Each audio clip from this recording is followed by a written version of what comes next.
नमस्कार।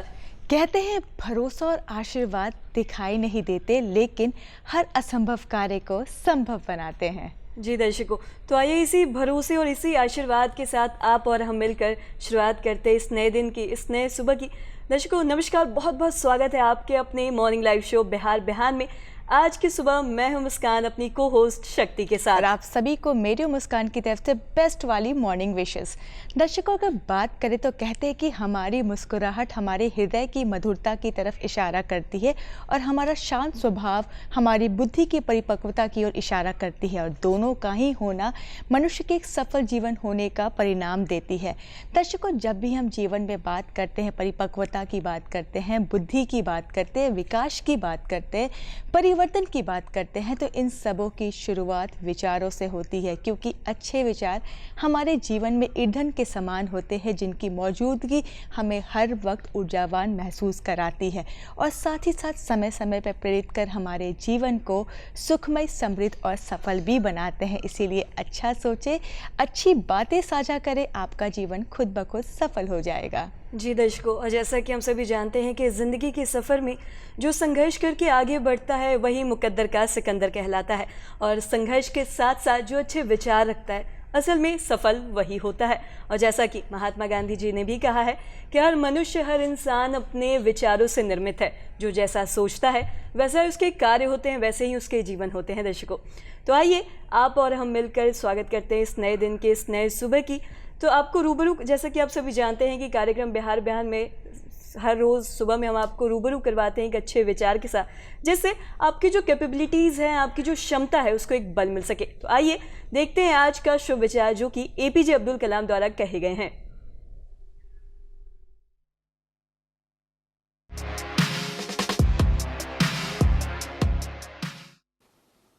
अपने मिशन में कामयाब होने के लिए आपको अपने लक्ष्य के प्रति एक चित्त निष्ठावान होना पड़ेगा। आज के जो हमारे विशेष मेहमान हैं ये हैं रामेश्वर सिंह। इनके बारे में दर्शकों आपको बता दूं कि ये बिहार पशु विज्ञान विश्वविद्यालय के वाइस चांसलर है, कुलपति हैं, और साथ ही इनके बारे में बता दूं कि इंडियन एग्रीकल्चर यूनिवर्सिटी एसोसिएशन के अध्यक्ष के पद पर भी पदभार है और लंबे समय से अपना योगदान भी दे रहे हैं। रामेश्वर जी, बहुत बहुत स्वागत है आपका हमारे इस कार्यक्रम में। सर, आपसे जानना चाहूँगी कि जो बिहार पशु विज्ञान विश्वविद्यालय है, ये राज्य का, बिहार राज्य का सबसे पहला विश्वविद्यालय है। आपसे जानना चाहूँगी कि किस सोच और किस उद्देश्य के साथ इस विश्वविद्यालय की शुरुआत की गई और स्थापना की गई? हमारी जो ग्रामीण इकोनॉमिक एक्टिविटीज़ हैं, आर्थिक जितने भी हमारे काम हैं, उनमें कृषि सबसे महत्वपूर्ण है, और कृषि और पशुपालन दोनों हमारे आपस में जुड़े हुए हैं। परंपरा रही है कि हम मिश्रित खेती करते हैं, जो किसान फसल उगाता है वो साथ में पशुपालन का काम भी करता है। आज के समय में व्यावसायिक फार्म शुरू हो गए हैं कि कोई डेयरी फार्म प्रारंभ कर रहा है, कोई पोल्ट्री फार्म प्रारंभ कर रहा है, कोई फिशरीज़ का काम कर रहा है। इसके साथ साथ बहुत बड़ी उद्योग की गतिविधियां भी हैं, जिनमें पोल्ट्री को तो एक इंडस्ट्री का दर्जा हम देते हैं कि पोल्ट्री फार्मिंग जो है वो केवल कृषि नहीं है, बल्कि एक उद्योग की तरह है। तो जिस देश प्रदेश में जो हमारी फूड सिक्योरिटी है या न्यूट्रिशनल सिक्योरिटी है, हेल्थ सिक्योरिटी है और आजीविका है, इन तीनों चीज़ों से जो है बहुत ही महत्वपूर्ण भूमिका हमारे पशुपालन की है या डेयरी प्रोसेसिंग की है। आज घर में हमें दूध मिल रहा है, अंडे मिल रहे हैं, मीट मिल रहा है। ये सारी चीज़ें जो है हमारे जीवन में बहुत महत्वपूर्ण हैं, और इनका जो वैज्ञानिक और तकनीकी प्रगति इसमें आवश्यक है। इसी को और बढ़ावा देने के लिए विशेष रूप से हमारे नए विश्वविद्यालय का गठन किया गया, जो कि इस दिशा में बहुत महत्वपूर्ण कार्य कर रहा है। प्रदेश का पहला पशु विज्ञान विश्वविद्यालय के आप पहले कुलपति हैं, जो बहुत ही बड़ी और गर्व की बात है, साथ ही साथ बहुत बड़ी जिम्मेदारी भी है। इस विश्वविद्यालय का आपको फाउंडर कुलपति बनाया गया है, तो यह अनुभव कैसा है? देखिए, नया संस्थान बनाना अपने आप में हमेशा चुनौतीपूर्ण होता है, और उसके जो उद्देश्य दिए गए हैं हमें, उनकी पूर्ति करने के लिए अगर हम अभी से एक अच्छी नींव डाल पाएँ तो इसी के ऊपर काम किया जाता है। मेनली हमारे पास क्या क्या इंफ्रास्ट्रक्चर चाहिए, किस तरह की फैकल्टी हमारे पास चाहिए, कैसे हम टेक्नोलॉजी का समावेश करते हुए आज की जो आधुनिक शिक्षण पद्धति है उसको और आगे लेकर के जाएं, किस तरह से विद्यार्थियों को इसमें आकर्षित कर सकें। और हमारे जो अनुसंधान और प्रशिक्षण के काम हैं इस क्षेत्र में बहुत महत्वपूर्ण हो जाते हैं, क्योंकि जो कैपेसिटी है हमारी रिसर्च करने की, इनोवेशन करने की, उसी पर हमारा भविष्य आधारित है। तो ये जितने पाठ्यक्रम हैं इसमें, चाहे वो फॉर्मल एजुकेशन है या इनफॉर्मल एजुकेशन है, कंटिन्यूइंग एजुकेशन है, फार्मर्स की ट्रेनिंग है, उस सब के लिए हमारे पास पूरी संरचना आवश्यक है। उसके लिए हमारे पास फैकल्टी आवश्यक है, दूसरे संसाधन आवश्यक हैं, अच्छी लाइब्रेरी, अच्छे रिसोर्सेज, अच्छी प्रयोगशालाएं और टीचिंग के लिए जो हमारे आज के संसाधन हैं, जो अभी टेक्नोलॉजी का समावेश जिनमें काफ़ी प्रचुर मात्रा में हो रहा है, उन सब को ध्यान में रखते हुए हम इस योजना पर काम कर रहे हैं। और इसमें ये विस्तार किया गया है। जैसे ही हमें ये जिम्मेवारी दी गई, हमारे पास 2 अंगीभूत महाविद्यालय थे, एक बिहार वेटनरी कॉलेज और एक Sanjay Gandhi institute of dairy technology, दोनों पटना में ही स्थापित हैं। इनका पुराना इतिहास है। हमारा बिहार वेटनरी कॉलेज तो बहुत पुराना है, 1927 से ये काम कर रहा है और ये पहले कृषि विश्वविद्यालय के अंतर्गत काम करता था। इसी तरह हमारे पास Sanjay Gandhi institute of dairy technology है जो कि पटना में ही है। लेकिन यूनिवर्सिटी बनने के बाद हमने इसका विस्तार किया और हमारा दूसरा कैंपस किशनगंज में स्थापित हुआ, जहाँ पर हमने कॉलेज ऑफ फिशरीज यानी मात्स्यिकी महाविद्यालय की स्थापना की और अब college of veterinary and animal sciences यानी कि प्रदेश का दूसरा वेटनरी कॉलेज वहाँ पर स्थापित किया है। तो ये सभी कॉलेजेस जो हैं वो अपने आप में संपूर्ण संस्था हैं। संपूर्ण से मेरा तात्पर्य है कि इनमें केवल जो हमारी फॉर्मल टीचिंग है, जैसे हम अंडर ग्रेजुएट डिग्री प्रोग्राम कहते हैं, तो इनमें यूजी, पीजी, पीएचडी, रिसर्च, प्रशिक्षण और प्रसार और विशेष परियोजनाएं ये लेने की क्षमता हो, ये सारे काम कर सकें। ये नहीं कि केवल हम यूजी डिग्री तक का काम करेंगे या पीजी डिग्री का काम करेंगे। तो ये अपने आप में एक थिंक टैंक की तरह और इनोवेशन को बढ़ावा देने के लिए काम कर पाएंगे और इनके ऊपर बहुत अच्छी प्रगति रजिस्टर हुई है। जैसा हमारा कॉलेज ऑफ फिशरीज जो एक नया 2018 में शुरू हुआ, वहाँ का पहला बैच ग्रेजुएट्स का हमारा पास आउट हुआ है 2022 में और ये सह समय हो गया। कोरोना के चलते हुए कुछ व्यवधान आए, लेकिन हमने ऑनलाइन पर और टेक्नोलॉजी की मदद से इसको काम को जारी रखा और मुझे खुशी है कि हमारे जो विद्यार्थी हैं उन्होंने देश के विभिन्न जो प्रतियोगिता परीक्षाएं हैं, जैसे आईसीआर की जूनियर रिसर्च फेलोशिप है, उसमें बहुत अच्छी सफलता प्राप्त की है।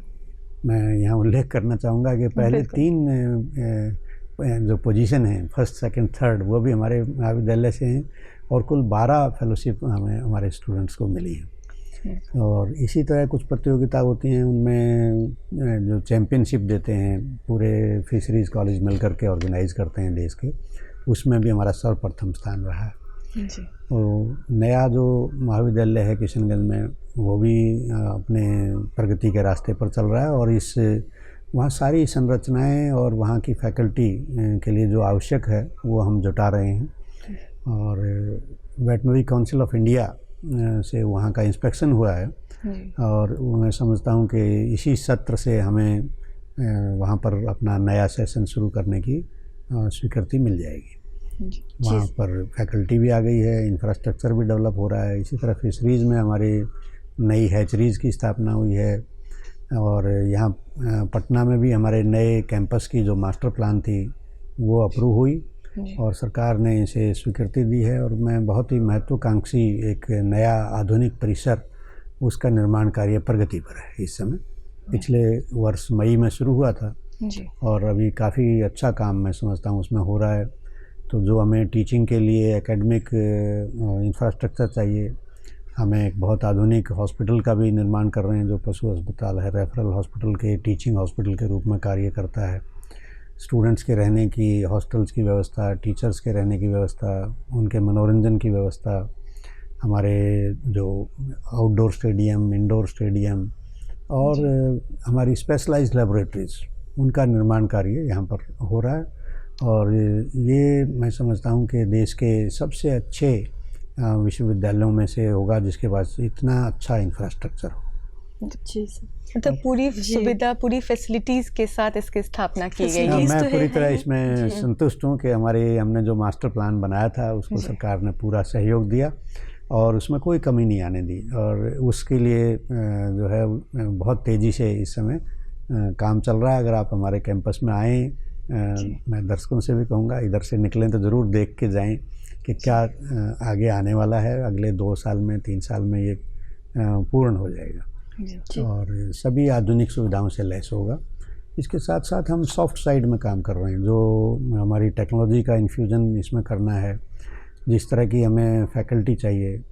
आज वेटनरी और या एनिमल साइंस सेक्टर में जो सीनियर टीचर्स हैं उनकी काफ़ी कमी है, उसका हमें भी सामना करना पड़ रहा है। लेकिन जो एंट्री लेवल पे है उसमें हमें बहुत अच्छा टैलेंट मिल रहा है और हमारे लगातार इसमें रिक्रूटमेंट हो रही हैं। और मैं जब से हमने यहाँ काम करना प्रारंभ किया, हमारी संख्या टीचर्स की पहले के मुकाबले डबल से ज़्यादा हो चुकी है। तो ये हमें बहुत अच्छे पूरे देश से हमें बहुत मेधावी टीचर्स मिले हैं जिनका हमने सिलेक्शन किया है और उनके परिणाम हमारे सामने आ रहे हैं। जी, कह तो शक्ति की फैसिलिटीज़ तो है ही बहुत सारी कैंपस में, और साथ ही एक पहला कुलपति होना ये खुद में एक बहुत बड़ी बात होती है। जी। साथ ही सर आपसे जानना चाहेंगे कि बिहार पशु विज्ञान विश्वविद्यालय के अंतर्गत कृषि विज्ञान के किन किन विधाओं को शामिल किया गया है और साथ ही क्या कुछ कार्य प्रणाली है, इस बारे में हम ज़रूर जानना चाहेंगे। देखिए, हमारे पास 3 संकायें यानी कि 3 फैकल्टीज़ हैं जी, जिसमें वेटनरी साइंस है, डेयरी साइंस है और फिशरीज साइंसेज। तो वेटनरी में हमारे यूजी कोर्सेज हैं जो bachelor of veterinary science and animal husbandry कहलाता है। ये 5.5 साल का पाठ्यक्रम है जो वेटनरी डॉक्टर हमारे बनते हैं, पशु चिकित्सक बनते हैं। और ये केवल चिकित्सा नहीं, ये एनिमल हस्बेंड्री या पशुधन उत्पादन के भी सारी विधाएं इनको पढ़ाई जाती हैं। तो अपने आप में एक बहुत समावेशी कार्यक्रम है ये, यानी कि कम्प्रिहेंसिव प्रोग्राम है जिसमें एनिमल साइंस के सारे एस्पेक्ट्स आ जाते हैं। हमारे फार्म एनिमल्स हों या हमारे पेट एनिमल्स हों या इवन वाइल्ड लाइफ इसमें कवर होती है, एक्जोटिक एनिमल्स भी इसमें कवर होते हैं। तो वन्य जीवों के बारे में भी इसमें विशेष रूप से हम प्रशिक्षण देते हैं और साथ साथ हमारे इसमें पीजी कार्यक्रम हैं। तो हमारे जितने भी विषय हैं वेटनरी काउंसिल ऑफ इंडिया से और बाकी इस पाठ्यक्रम में सम्मिलित सब में पीजी हमारी चल रही है, यानी कि मास्टर ऑफ वेटनरी साइंस के प्रोग्राम चल रहे हैं और साथ साथ पीएचडी के प्रोग्राम चल रहे हैं। तो ये वेटनरी साइंस में तो हम तीनों स्तर पे काम कर रहे हैं। डेयरी में हमारे पास बीटेक डेयरी टेक्नोलॉजी का 4 वर्ष का पाठ्यक्रम है जो फॉर्मल एजुकेशन की बात है। इसी तरह मास्टर ऑफ डेयरी टेक्नोलॉजी हमारे पास चल रहा है। पीएचडी हम जल्दी उसमें शुरू करने वाले हैं। और जो फिशरीज़ की फैकल्टी है उसमें हमारे पास किशनगंज में फिशरीज़ कॉलेज है, वहाँ bachelor of fisheries science BFSC का पहला बैच हमारा पास आउट हुआ है। इसके साथ साथ ही हमने वहाँ 7 विषयों में मास्टर डिग्री शुरू कर दिया है, MFSC master of fisheries sciences. ये हमारे बात हुई जो हमारे फॉर्मल एजुकेशन है। इसके अतिरिक्त हम बहुत सारे प्रशिक्षण कार्यक्रम करते हैं। मैत्री एक कार्यक्रम है जिसमें हम आर्टिफिशियल इंसेमिनेशन वर्कर्स की ट्रेनिंग कराते हैं। ये प्रदेश के लिए बहुत आवश्यक है क्योंकि काफ़ी शॉर्टेज है AI वर्कर्स की। और प्रदेश में नस्ल सुधार के जो कार्यक्रम हैं हमारे फार्म एनिमल्स के लिए वो बहुत महत्वपूर्ण हैं। उसमें इन लोगों की भूमिका अपना एक विशेष स्थान रखती है। तो इनकी कमी को कैसे पूरा किया जाए, डॉक्टर्स की कमी को कैसे पूरा किया जाए और अच्छे ट्रेंड डेयरी प्रोफेशनल्स वो प्रदेश को दिए जा सकें, इन पर काम हो रहा है। साथ साथ हमारे छोटी अवधि के बहुत सारे प्रशिक्षण कार्यक्रम हैं जिनमें आत्मा एक एजेंसी है हमारी जो प्रसार का काम करती है कृषि से जुड़े हुए क्षेत्र में। तो तो आत्मा के माध्यम से हमारे पास प्रशिक्षणार्थी आते हैं, विभाग के माध्यम से आते हैं, हम खुद भी ट्रेनिंग्स अनाउंसमेंट करते हैं। तो काफ़ी किसानों को, उद्यमियों को, हमारे युवाओं को, महिलाओं को हम विभिन्न जो पहलू हैं पशुपालन के, मछली पालन के या प्रोसेसिंग के, उनके विपणन के, सब तरह का प्रबंधन है। बहुत सारे फील्ड हैं। जैसे फिशरीज़ में हम केवल ये नहीं है कि फिशरी का पॉन्ड बनाया और फिश प्रोडक्शन शुरू कर दिया, तो उसका सीड कहाँ से आएगा, उसका फीड कहाँ से आएगा, उसके अंदर कोई क्वालिटी के जो पहलू हैं उनके ऊपर कैसे हम ध्यान दे पाएंगे। तो हैचरी की मैनेजमेंट कैसे होगी, सीड तो हैचरी में बनेगा। तो फिश के लिए अब कौन सी प्रजाति की हैचरी है, सारी हैचरी एक जैसी नहीं होती। मागुर की अलग है, प्राण की हैचरी अलग है, कॉमन कार्प की हैचरी अलग है। तो इस तरह से जैसे हम इसका विस्तार करते हैं तो नए नए अध्याय खुलते रहते हैं। पोल्ट्री में ही है, जैसे हमारा बैकयार्ड पोल्ट्री पर बहुत बल दे रहे हैं हम लोग। उसमें भारतीय कृषि अनुसंधान परिषद जो नई दिल्ली में है, उनकी स्कीम है और उनकी वैरायटी डेवलप की गई हैं जो ड्यूअल पर्पस वैरायटी कहलाती हैं। यानी कि वो अंडा भी पैदा करेंगे और मांस उत्पादन में भी उनका उपयोग हो सकता है। और वो बैकयार्ड में जो कुछ भी उनको खाने को मिलता है, अपने स्वयं से वो फॉरेजिंग करती हैं। घर की बाई प्रोडक्ट्स हैं, बचा खुचा है, वो भी खाती हैं और कुछ सप्लीमेंट किया जा सकता है। तो काफ़ी बड़ी संख्या में इसके में किसान भाई हमारे पास आते हैं और उनको हम जो इम्प्रूव्ड वैरायटी की हमारी सिलेक्शंस हैं, उनमें वन राजा है, ग्राम प्रिया है, ये वैरायटीज़ हमें भारतीय कृषि अनुसंधान परिषद के पोल्ट्री सीड प्रोजेक्ट के माध्यम से उपलब्ध कराते हैं और उनको प्रेरित करते हैं कि आप पोल्ट्री फार्मिंग में आइए। इसी तरह कमर्शियल पोल्ट्री इंडस्ट्री है जिसमें लेयर फार्मिंग है या ब्रायलर की फार्मिंग है, तो इनमें भी हम प्रशिक्षण देते हैं, हैंड होल्डिंग भी करते हैं, डिजीज़ इन्वेस्टिगेशन का काम करते हैं और फीड एनालिसिस का और फीड के ऊपर जानकारी देने का काम करते हैं। अभी बैलेंस्ड राशन का बहुत महत्व है। तो पशुधन में जो हमारी खर्च आता है उत्पादन में, उसका 80% हम मानते हैं कि वो फीड की कॉस्ट आती है। और फीड में अगर हम सेविंग कर सकते हैं, इकोनोमाइज़ कर सकते हैं किसी तरह से कि हम कम पैसे में पूरी गुणवत्ता का राशन हम पशुओं को दे पाएँ, तो हमारी सेविंग बहुत अच्छी हो जाती है और उत्पादन में भी वृद्धि होती है। इसके लिए अभी हमने एक मोबाइल ऐप भी बनाया है जो राशन बैलेंसिंग ऐप है, जिसमें बिहार में मैपिंग की गई है कि कितने तरह के खाद्यान्न पशुओं को दिए जा सकते हैं और उनकी न्यूट्रिटिव वैल्यू क्या है और उनकी कॉस्ट क्या है। तो अगर कॉस्ट आप डालेंगे उसमें, उसके क्या क्या आपके घर में उपलब्ध है, उसके अंदर बैलेंस्ड राशन बनाने के लिए क्या फार्मूला हमारा आएगा। हमें 100 kg जैसे 100 किलोग्राम राशन बनाना है तो बताएगा कि 5 किलोग्राम मक्का डालिए, 2 किलोग्राम दूसरा इंग्रेडिएंट, तीसरा इंग्रेडिएंट ऐसे डालिए। फिर मिनरल्स की बात आती है कि पशु दूध उत्पादन करते हैं तो दूध में कैल्शियम है।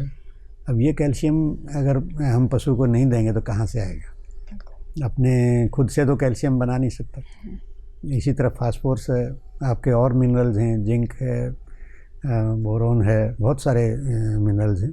तो हम मिनरल मिक्सचर के बारे में भी जानकारी देते हैं ताकि पशुओं का स्वास्थ्य अच्छा रहे, उनकी उत्पादकता अच्छी रहे और उनका समय पर ब्रीडिंग होती रहे। अगर नई काविंग, फ्रेश काविंग नहीं होंगी तो हमारे पास जो दूध का उत्पादन है वो लैक्टेशन के साथ जुड़ा हुआ है। जैसे ही जो काविंग होती है तो बच्चे के लिए दूध एक प्राकृतिक देन है। तो इस तरह से हम सारे इन कामों में विज्ञान और तकनीकी के माध्यम से किसानों की सेवा भी कर रहे हैं। हमारे विभाग के साथ मिलकर के उनकी योजनाएं बनाने में जो पॉलिसी में इनपुट चाहिए उसमें काम करते हैं और नए नए प्रोजेक्ट अनुसंधान के हम ला करके उन पर काम कर रहे हैं, जिसमें एम्ब्रियो टेक्नोलॉजी से नस्ल सुधार का काम है। उसमें हमारा एक विशेष लैब स्थापित की गई है, वैज्ञानिकों को प्रशिक्षण दिया गया है और IVF यानी इन विट्रो फर्टिलाइजेशन, कृत्रिम जो प्रयोगशाला में हम जिसको टेस्ट ट्यूब बेबी कहते थे पहले, आजकल हम टेस्ट ट्यूब काफ पैदा कर रहे हैं और इसमें हमें अच्छी सफलता मिली है। बहुत बहुत बढ़िया हमारे ये सारे कार्यक्रम चल रहे हैं।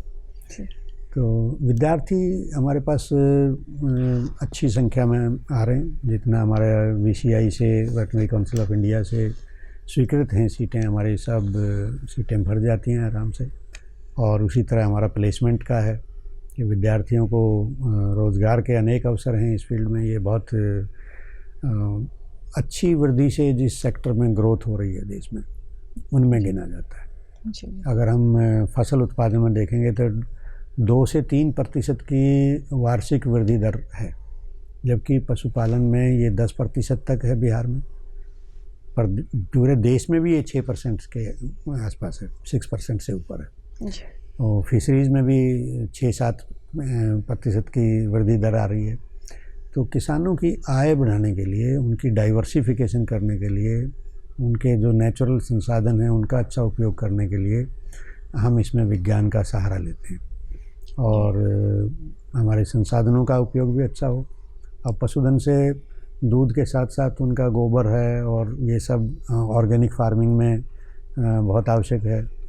सॉइल हेल्थ को इम्प्रूव करने के लिए उसमें जो ऑर्गेनिक मटेरियल जितना हम डाल सकते हैं, उर्वरक जो प्राकृतिक उर्वरक हैं वो डाल सकते हैं, तो सॉइल की फर्टिलिटी हमेशा के लिए बनी रहती है। तो सस्टेनेबिलिटी क्या है, एनवायरनमेंट से कैसे हम जुड़े हुए हैं, हेल्थ से कैसे जुड़े हुए हैं, इन सारे बिंदुओं पर ये हमारा विश्वविद्यालय काम करता है। और हम अपने स्टूडेंट्स को सरकार की मदद से काफ़ी सहायता भी दे रहे हैं। वित्तीय भार उन पर अधिक ना पड़े और वो कम से कम टेंशन के साथ अपनी पढ़ाई करें, चाहे वो गरीब परिवार से हों, चाहे वो किसी भी बैकग्राउंड से आते हों। मैं हमारे विश्वविद्यालय में उनके लिए बहुत समावेशी वातावरण है। सबको स्टाइफंड है UG में, और जो इंटर्नशिप करते हैं हमारे डॉक्टर्स, वेटनरी डॉक्टर्स, उनको 15,000 रुपया प्रति माह जो है इंटर्नशिप मिलती है।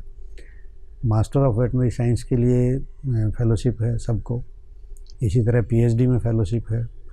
और ये बहुत ही सहायक है इसमें।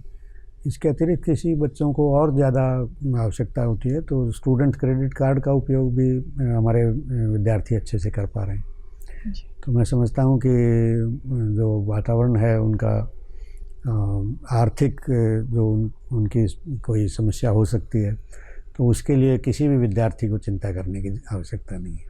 जी, कहते हैं ना कि किसी भी विद्यार्थी चाहता है कि वो पढ़ लिख कर अपने पैरों पे खड़ा, और सरकार भी इसके लिए अपार अपॉर्चुनिटीज़ उन्हें देती है कि आप जिस क्षेत्र में अपनी योग्यता रखते हैं, आप अपना इंटरेस्ट रखते हैं, आप उस क्षेत्र में जाकर अपने सपनों को पूरा कर सकते हैं।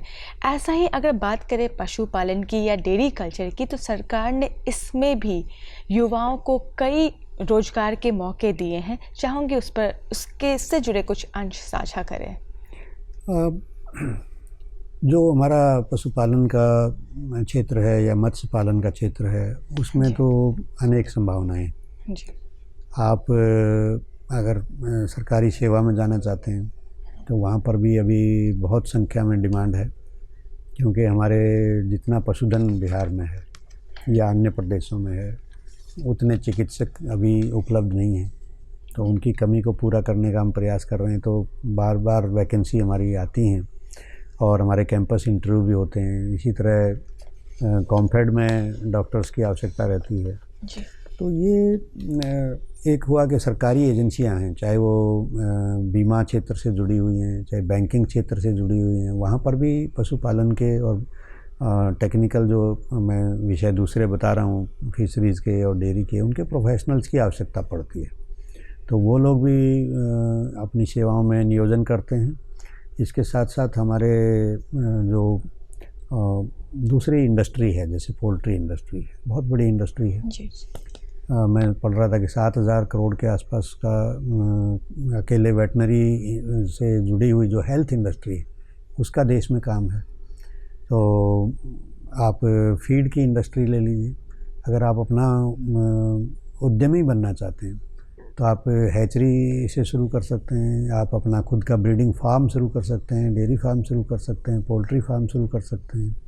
कम लागत में आप गोट फार्म शुरू कर सकते हैं। बकरी के लिए बहुत ज़्यादा लागत की आवश्यकता नहीं है, जबकि प्रदेश में डिमांड बहुत ज़्यादा है। और साथ साथ आप सीड का काम कर सकते हैं। जैसे मैंने कहा कि फिशरीज़ में फिंगरलिंग्स की सेल होती है, यानी कि अंगुलिकाएँ बोलते हैं, थोड़ा सा उनको बड़ा करके सीड पॉन्ड में डाला जाता है ताकि वो सरवाइव करें, जल्दी मल्टीप्लाई करें। अदरवाइज़ सीड जो है ना बहुत फ्रेजाइल होता है, बहुत नाजुक होता है, जो शुरू में लार्वी स्टेज पे और इस पे है। तो हैचरी का काम है कि उनको अच्छे से मैनेज करें, स्पाम से सीड तैयार करें और सीड को फार्मर्स को सप्लाई करें। तो अपने आप में ये एक बहुत अच्छी बिजनेस भी है जी। तो ऐसे ऐसे बिजनेस आइडिया हैं कि जिनका उद्यमी हैं उसमें कम लागत से शुरू करते हुए वो अपना अच्छा आधार तकनीकी ज्ञान के बल पर बना सकते हैं। और देश में प्रदेश में बहुत डिमांड है। तो विद्यार्थी जो हैं वो आर्मी में भी जा सकते हैं, सशस्त्र जो आर्म्ड फोर्सेस की दूसरी अलाइड हमारी ब्रांचेज हैं वहाँ पर डॉग स्क्वाड हैं, रिमाउंट वेटनरी कोर है आर्मी का जिसमें घोड़े रखे जाते हैं। आप प्रेसिडेंट हाउस में भी देखते हैं कि उनकी बग्गी के में घोड़े चलते हैं, वो भी हमारे वेटनरियंस ही उनको मेंटेन करते हैं, ब्रीडिंग कराते हैं। तो बहुत सी एक्टिविटीज़ इनके साथ जुड़ी हुई हैं जो कि सारी अप्लाइड और कमर्शियल है। उनको उसमें अगर आप थोड़े भी इनोवेटिव हैं तो अपना रास्ता खोजने में आप काफ़ी सक्षम होंगे। और सरकार आर्थिक सहायता देती है, स्कीम निकालती है बार बार कि कैसे आप अपना व्यवसाय शुरू करें। तो मैं तो अपने विद्यार्थियों को यही संदेश देता हूँ कि आपको सरकारी सेवा के पे निर्भर रहने की आवश्यकता नहीं है। आप खुद का उद्यम शुरू करें, चाहे अपनी पेट प्रैक्टिस, पेट केयर आजकल बहुत बड़ा क्षेत्र बन गया है। सरकार की तरफ से सहायता हाँ, भी मिलेगी। बिल्कुल सहायता भी मिलती है और उसके साथ साथ आप खुद का ग्रोथ की कोई सीमा नहीं है। जैसे आप अपना उद्यम शुरू करते हैं तो आप उसको कितना भी स्तर तक ले जा सकते हैं। और जो कहा जाता है कि आप रोज़गार लेने वाले की बजाय रोज़गार देने वाले बनिए, तो उसमें अपार संभावनाएं हमारे और ये हो रहा है। सर, आपसे जानना चाहेंगे कि बदलता समय और विज्ञान कहीं ना कहीं चीज़ों को बहुत ही सरल और बहुत ही फास्ट बना रहा है। आपसे जानना चाहेंगे कि अगर विश्वविद्यालय की बात करें तो क्या कुछ नए तकनीक यूज़ किए जा रहे, क्या कुछ नए तकनीक आए हैं विश्वविद्यालय में। और साथ ही इसमें आपसे ये भी एक चीज़ जानना चाहूँगी कि अगर हम पशु विश्वविद्यालय की बात करें तो पशुओं की बात ना करें तो कहीं ना कहीं ये चीज़ ठीक नहीं होगा। आपसे जानना चाहेंगे कि जो पशु और इंसान का जो रिश्ता है वो बहुत पहले से चलता आ रहा है। कहीं ना कहीं पशुओं की जो देखभाल की जिम्मेदारी वो इंसान पे भी है। आपसे जानना चाहेंगे कि क्या कुछ एक जिम्मेदारी है पशु चिकित्सक की, क्या कुछ जिम्मेदारी बनती है पशुओं के लिए। आपने पहले तकनीकी की बात की जी, और तकनीकी हमारे जीवन में कैसे प्रवेश कर रही है ये हम अपने सब लोग इसको समझ रहे हैं जी। और तकनीकी बदलाव की जो गति है वो बहुत अधिक हो गई है। पहले जो 100 वर्ष में जो बदलाव आता था, अब कहा जाता है कि वो 10 वर्ष में वो बदलाव आ जा रहा है। जी। तो हम शिक्षा में जो केवल चाक और ब्लैक बोर्ड का इस्तेमाल करते थे पहले, या नोट्स देते थे बच्चों को लिख करके, अब वो समय नहीं रहा कि हम केवल उस पर निर्भर रहें। तो हमारे पास बहुत सारे आज के संसाधन हैं। स्मार्ट क्लासरूम की बात करते थे, स्मार्ट क्लासरूम तो अब सामान्य बात हो गई है। जी। उससे आगे बढ़ कर के हम जो हमारे इलेक्ट्रॉनिक रिसोर्सेज हैं, डिजिटल रिसोर्सेज हैं, उनका कैसे उपयोग कर पाएँ, या हम ऑनलाइन लर्निंग या ई लर्निंग जिसको हम कहते हैं उसका कैसे भरपूर उपयोग कर पाएँ। तो कोरोना के समय में भी ये हुआ कि हमारे लॉकडाउन की वजह से कैंपस खाली हो गए थे, तो हमें ये तकनीकी अपनानी भी पड़ी और इसको अपनाते हुए हमने अपने यहाँ जो ऑनलाइन क्लासेस थी उनको अच्छे से संचालित किया।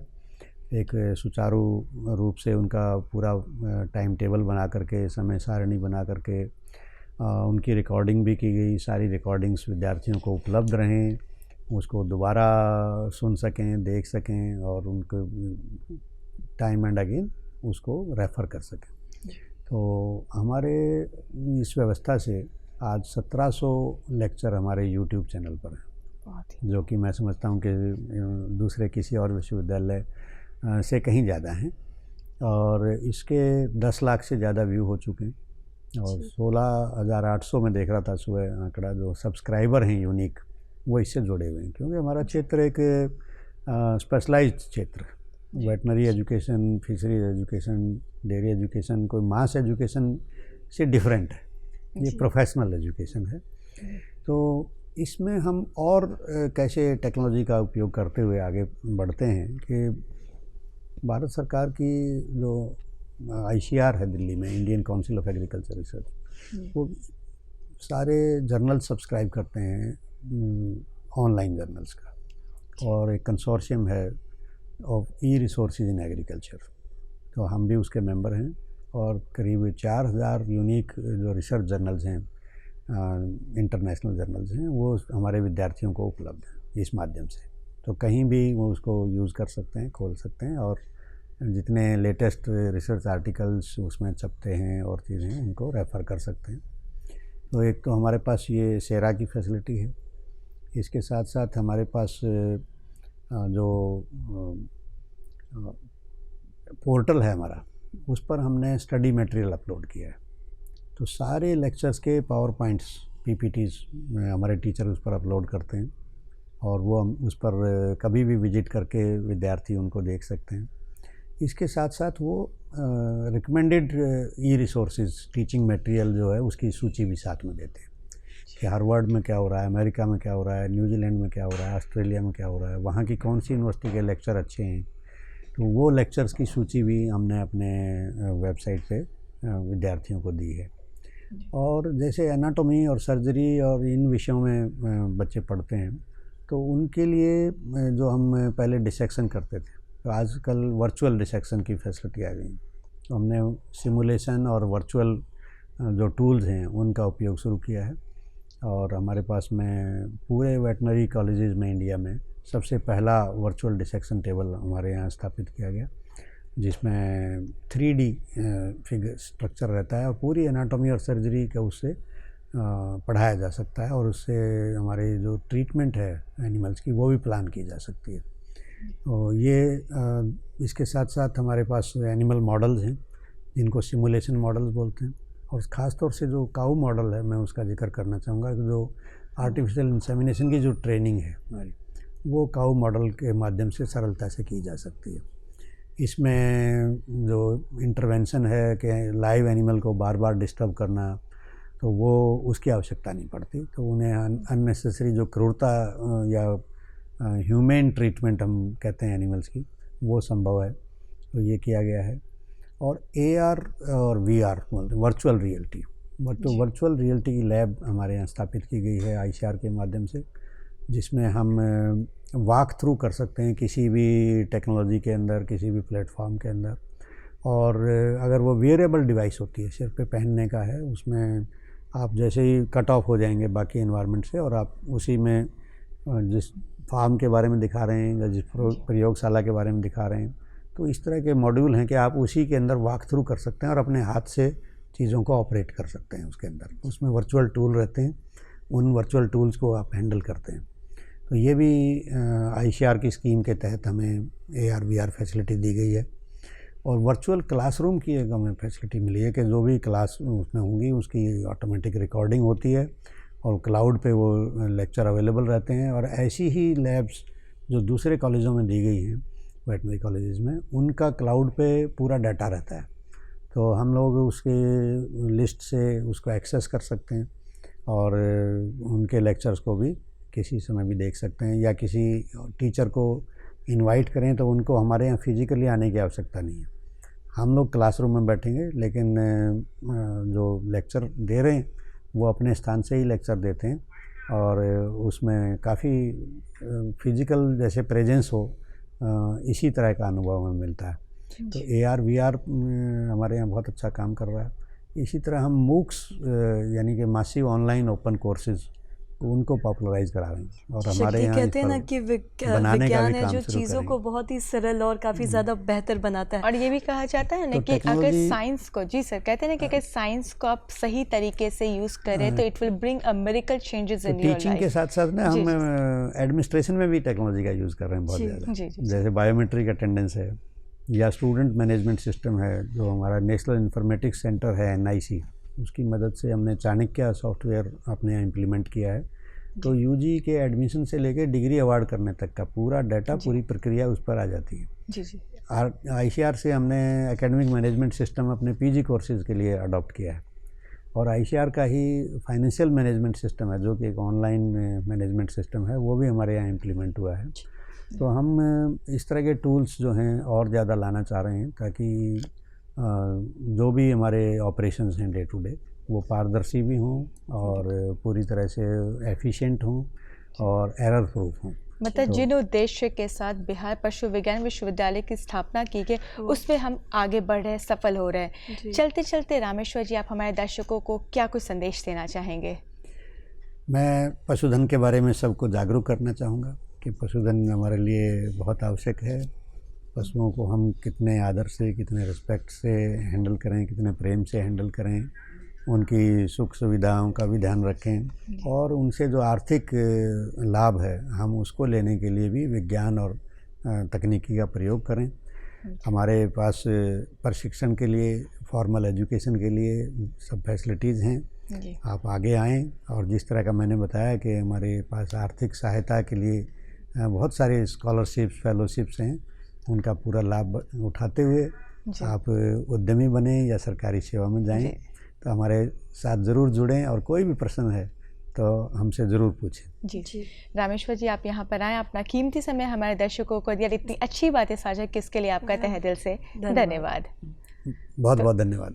तो दर्शकों, ये थे हमारे आज के विशेष मेहमान, बिहार पशु विज्ञान विश्वविद्यालय के कुलपति रामेश्वर सिंह जी, जिनसे हमने बहुत सारी बातें की और बहुत महत्वपूर्ण जानकारियाँ भी प्राप्त की।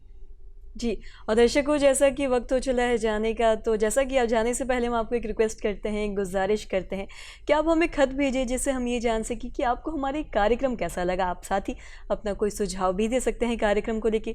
तो फटाफट उठाए पेन कॉपी, नोट करें हमारा पता। दर्शकों, हमारा पता है कार्यक्रम बिहार निदेशक DD बिहार, दूरदर्शन केंद्र पटना, फ्रेजर रोड। साथ ही हमारा पिन कोड है 800001।